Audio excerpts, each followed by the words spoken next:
প্রিয় শিক্ষার্থী বন্ধুরা, আজ আমরা উচ্চ মাধ্যমিকের ক্লাস 12 সেমিস্টার 3 বাংলা ক এই বিষয় থেকে তোমাদের যে ভাষা অংশ রয়েছে সেখানকার তৃতীয় অধ্যায় অর্থাৎ শব্দার্থ তত্ত্ব নিয়ে আলোচনা করব।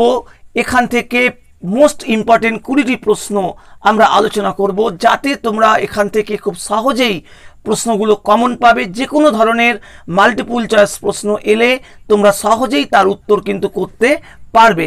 তাহলে দেখো, 1 নম্বর প্রশ্ন, শব্দার্থের বিশাল জগৎকে সুশৃঙ্খলভাবে বিন্যাস করার একটি নিদর্শন হলো। 4টে অপশন দেওয়া থাকবে পরীক্ষাতে। Option A thesaurus, option B শব্দের সমার্থকতা, অপশন সি প্রয়োগতত্ত্ব, অপশন ডি শব্দার্থের প্রসার। এই প্রশ্ন আগের সিলেবাসেও ছিল, এইচএস 2020-2016তে এসেছে। তাহলে সঠিক উত্তর তোমাদের কি হবে না, সঠিক উত্তর হবে থিসরাস। এই থিসরাস অংশটা এবারের জন্য খুবই ইম্পর্টেন্ট। এখান থেকে 3 থেকে 4টে প্রশ্ন এবারে ইম্পর্টেন্ট রয়েছে এবং একটি প্রশ্ন তোমরা অবশ্যই কমন পাবে। পরের প্রশ্ন 2 নম্বর, থিসরাস শব্দের ব্যুৎপত্তিগত অর্থ হলো। উত্তর কি হবে? সঠিক উত্তর 4টে অপশন দেওয়া থাকবে, আমরা সঠিক উত্তরটা খালি বলছি তোমাদের সুবিধের জন্য। সঠিক উত্তর হবে তোমাদের রত্নাগার। এবং এই প্রশ্নগুলো তোমাদের আমরা আগের চ্যাপ্টারতে যেভাবে বলেছি যে টেক্সট বই থেকে একদম লাইন তুলে প্রশ্ন আসবে। তোমরা যদি টেক্সট বই খোলো, থিসরাস অংশে যাও, দেখবে একদম লাইন ধরে প্রশ্ন কিন্তু আসছে পরীক্ষাতে। সেই কারণে টেক্সট বইটা তোমাদের কিন্তু ভালোভাবে পড়তে হবে। তাহলে এই 2 নম্বর প্রশ্নের সঠিক উত্তর হবে রত্নাগার। পরের প্রশ্ন 3 নম্বর, কটা বাজলো, রাম এইমাত্র বাড়ি ফিরল, এটি কিসের উদাহরণ? তাহলে এই প্রশ্নটার সঠিক উত্তর হচ্ছে কি না, প্রয়োগতত্ত্ব। এইচএস 2020তে প্রশ্ন এসেছে আগের সিলেবাসে। পরের প্রশ্ন, একটি বাংলা থিসরাসের উদাহরণ হলো। 4টে অপশন থাকবে, সঠিক উত্তর কি হবে? সমার্থ শব্দকোষ। তাহলে থিসরাস অংশ থেকে তোমাদের প্রায় অনেকগুলো প্রশ্ন, 3টে প্রশ্ন বলা হলো। পরে আরেকটা প্রশ্ন বলবো। দেখো পরের প্রশ্ন 5 নম্বর, কলম শব্দের আদি অর্থ ড্যাশ এবং বর্তমান অর্থ ড্যাশ। তাহলে 4টে অপশন থাকবে, উত্তর কিন্তু হবে স্বর বা খাগ এবং পরেরটা হচ্ছে লেখনী। তাহলে এই ধরনের প্রশ্ন তোমাদের আসতে পারে, অর্থাৎ একটা শব্দের আদি অর্থ বা বর্তমান অর্থ পরীক্ষায় পড়তে পারে, কারণ এগুলো আগের সিলেবাসে পড়েছে। পরের প্রশ্ন, অন্য শব্দটির আদি অর্থ ছিল। 4টে অপশন থাকবে, উত্তর কি হবে? খাদ্য। অর্থাৎ আগের শব্দ, আগের অর্থ, পরের অর্থ, এগুলো কিন্তু পরীক্ষাতে আসছে। এইটা আমাদের যেহেতু এই সিলেবাসটা আগের সিলেবাসে ছিল, সেই কারণে আগের সিলেবাসে কোন কোন প্রশ্নগুলো এসেছে তার থেকে আমরা কিন্তু একটা স্পষ্ট আইডিয়া করতে পারবো যে নতুন সিলেবাসে আমাদের কী ধরনের মাল্টিপল চয়েস কোন জায়গা থেকে বেশি ইম্পর্টেন্ট থাকবে।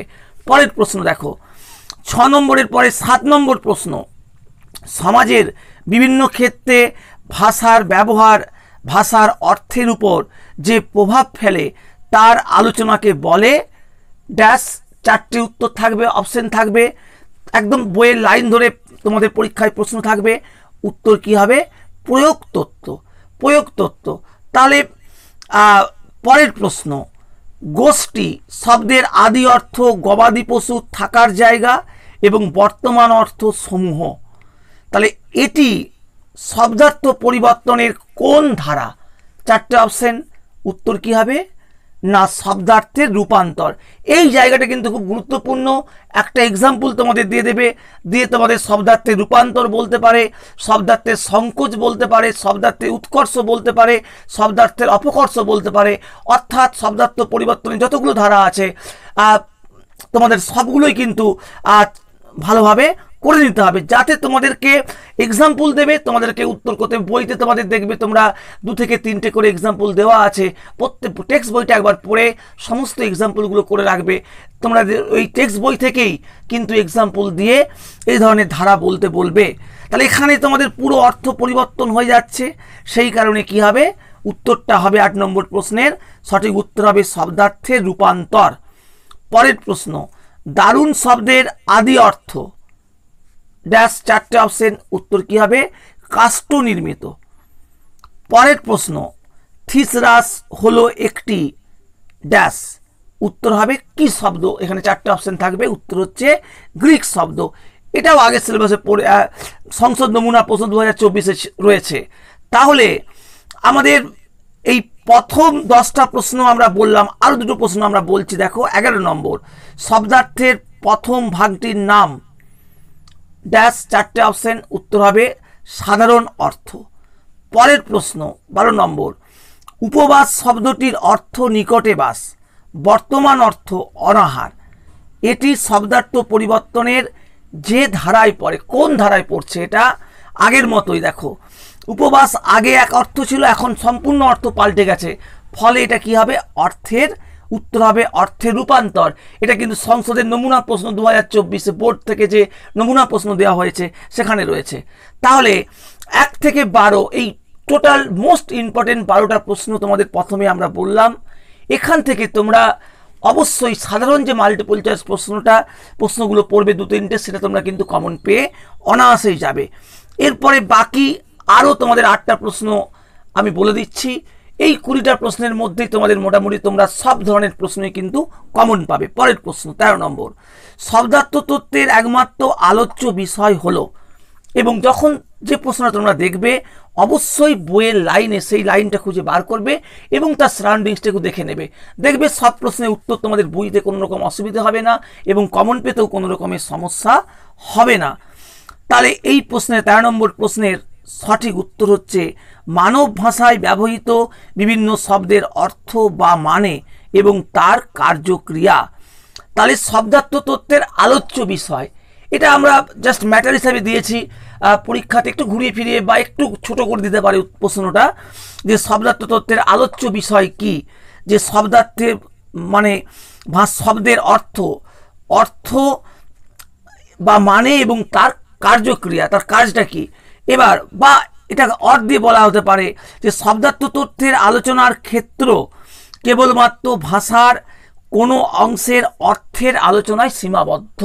এই তথ্যটুকু তোমাদের টেক্সট বইতে দেওয়া আছে, তোমাদের জেনে রাখতে হবে, যে কোনো সময় প্রশ্নে কাজে লাগবে। যে শব্দার্থ তত্ত্বের আলোচনার ক্ষেত্র কি না, কেবলমাত্র শব্দের অর্থের আলোচনার মধ্যেই কিন্তু সেটা সীমাবদ্ধ। পরের প্রশ্ন 14 নম্বর, 2 বা ততোধিক শব্দের মধ্যে অর্থগত সাদৃশ্য থাকলে শব্দগুলিকে বলা হয় কি, বলা হয় না, শব্দগুলিকে বলা হয় 4টে অপশন থাকবে, উত্তর হবে সমার্থক শব্দ। অর্থাৎ 2 বা ততোধিক শব্দের মধ্যে অর্থগত মিল রয়েছে, তাহলে সেটা অবশ্যই হবে সমার্থক শব্দ। এখানে তোমরা দেখবে তোমাদের বইতে দেওয়া আছে সমার্থকতা, বিপরীতার্থকতা এবং ব্যাপকার্থকতা, এই 3টে ভাগ তোমাদেরকে করে রাখতে হবে। এখান থেকে একটা প্রশ্ন কিন্তু আসার সম্ভাবনা খুব বেশি।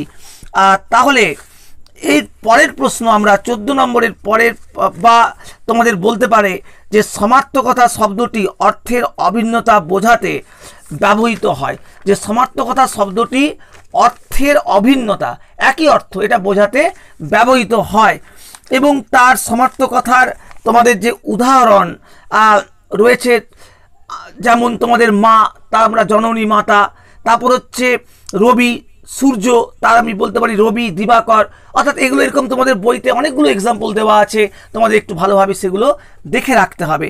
পরের প্রশ্ন 15 নম্বর, আনন্দ, হর্ষ, আনন্দ এই শব্দটা 3টে আরও অর্থ বলা হয়েছে, হর্ষ, হরস, পুলক। তাহলে দিয়ে বলতে পারি তোমাদেরকে এটি কিসের উদাহরণ। তাহলে আগের প্রশ্নটা এভাবে উদাহরণ দিয়ে বলতে পারে, প্রয়োগ করতে পারে, সেক্ষেত্রে উত্তর কি হবে, সঠিক উত্তর হবে সমার্থকতা। পরের প্রশ্ন 16 নম্বর, যেখানে একটি শব্দের মধ্যে অন্য এক বা একাধিক শব্দের অর্থ অন্তর্ভুক্ত থাকে তাকে বলা হয় ড্যাশ দিয়ে 4টে অপশন, উত্তর কি হবে অর্থান্তর্ভুক্তি বা ব্যাপকার্থকতা।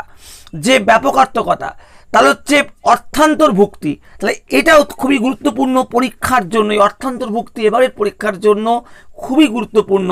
যেমন এক্সাম্পল দেখলেই বা এক্সাম্পল দিয়েও বলতে পারে, 17 নম্বর প্রশ্নে সেটাই করা হয়েছে। দেখো যে আসবাবপত্র দিয়ে ড্যাশ দিয়ে বলা হচ্ছে কি কি বোঝাচ্ছে, টেবিল, চেয়ার, খাট, আলমারি দিয়ে বলবে এটি কিসের উদাহরণ। তাহলে উত্তর কি হবে? উত্তর হবে অর্থান্তর্ভুক্তি বা ব্যাপকার্থকতা। তাহলে এই যে বিষয়গুলো, এগুলো তোমাদেরকে একদম বই থেকে লাইন ধরেই প্রশ্ন দেবে এবং টেক্সট বই উদাহরণের মধ্যেই কিন্তু তোমাদের কমন পরীক্ষাতে পড়বে। ফলে এই এখানে আমরা যেগুলো বলছি তার মধ্যে সবটাই তোমাদের কভার করছে, খালি তোমাদের কাজ হচ্ছে একবার টেক্সট বইটা কিন্তু এই প্রশ্নগুলোর সঙ্গে সঙ্গে দেখে নেওয়া। পরের প্রশ্ন 18 নম্বর, যেখানে শব্দের আদি অর্থের থেকে বর্তমান অর্থ একেবারে পরিবর্তিত হয় তাকে বলা হয়, অর্থাৎ আদি অর্থ যা ছিল বর্তমান অর্থ একেবারে পরিবর্তিত হবে, তাকে বলা হবে কি? উত্তর কি হবে? শব্দার্থের রূপান্তর। অর্থাৎ সংজ্ঞাগুলো দিয়ে তোমাদের বলতে পারে যে এখানে কি না শব্দার্থের রূপান্তর। শব্দার্থের রূপান্তরের উদাহরণ আগের দু একটা এক্সাম্পল আমরা বলেছি। পরের প্রশ্ন দেখো যে 19 নম্বর, মন্দির শব্দের মূল অর্থ গৃহ কিন্তু প্রচলিত অর্থ হচ্ছে দেবালয়। তাহলে এরকম প্রশ্ন দিয়ে বলবে এটি শব্দার্থ পরিবর্তনের কোন ধারা? কোন ধারা? আগে ছিল গৃহ, এখন হচ্ছে দেবালয়। তাহলে অন্য শব্দটার অর্থ অনেক ভালো হয়েছে আগের থেকে। ফলে এটা কি হবে? শব্দার্থের উত্তর হবে শব্দার্থের উৎকর্ষ বা শব্দার্থের উন্নতি বা অর্থের উন্নতি। বা এই প্রশ্নটা তোমাদেরকে মানে সংজ্ঞার আকারে বলতে পারে যে শব্দ যদি মূল অর্থ পরিত্যাগ করে বর্তমানে উন্নততর অর্থ বহন করে বা শব্দের আগের অর্থ থেকে বর্তমান অর্থ যদি আরও ভালো হয়, উন্নত হয়, তাহলে শব্দার্থ পরিবর্তনের সেই ধারাকে বা রীতিকে কি বলা হবে? উত্তর তখন হবে শব্দার্থের উৎকর্ষ। এবার উৎকর্ষ এলেই তোমাদের আরেকটা তার বিপরীতে আসবে শব্দার্থের অপকর্ষ। দেখো বা বলতে পারে মহাজন মূল অর্থ প্রাচীন পদকার বা ধার্মিক ব্যক্তি, কিন্তু বর্তমান বা প্রচলিত অর্থ হচ্ছে কি? ঋণদাতা। তাহলে এখানে শব্দার্থ এই উদাহরণটা দিয়ে বলবে শব্দার্থ পরিবর্তনের কোন ধারা এখানে প্রয়োগ করা হয়েছে। উত্তর কি হবে? আগে যা অর্থ ছিল এখন তার অর্থটা অনেক মানে কমে গেছে বা অর্থটা অনেক বাজে হয়ে গেছে, সেই কারণে কি হবে? শব্দার্থের অপকর্ষ বা অবনতি। এখানেও তোমাদেরকে ম্যাটারটা দিয়ে বলতে পারে যে শব্দের অর্থ আগে যা ছিল বর্তমানে তার থেকে অবনতি হয়েছে বা তার থেকে বাজে হয়ে গেছে, খারাপ হয়েছে। তাহলে সেই শব্দার্থ পরিবর্তনের রীতিকে কি বলা হবে? উত্তর হবে শব্দার্থের অপকর্ষ বা শব্দার্থের অবনতি বা অর্থের অবনতি। লাস্ট প্রশ্ন দেখো 20 নম্বর প্রশ্ন, অন্ন শব্দের আদি অর্থ খাদ্য কিন্তু বর্তমান অর্থ এক প্রকার খাদ্য ভাত। তাহলে দিয়ে এই উদাহরণটা দিয়ে বলবে এখানে শব্দার্থ পরিবর্তনের ধারাটি হলো কোন ধারাটি বলা হয়েছে? উত্তর কি হবে?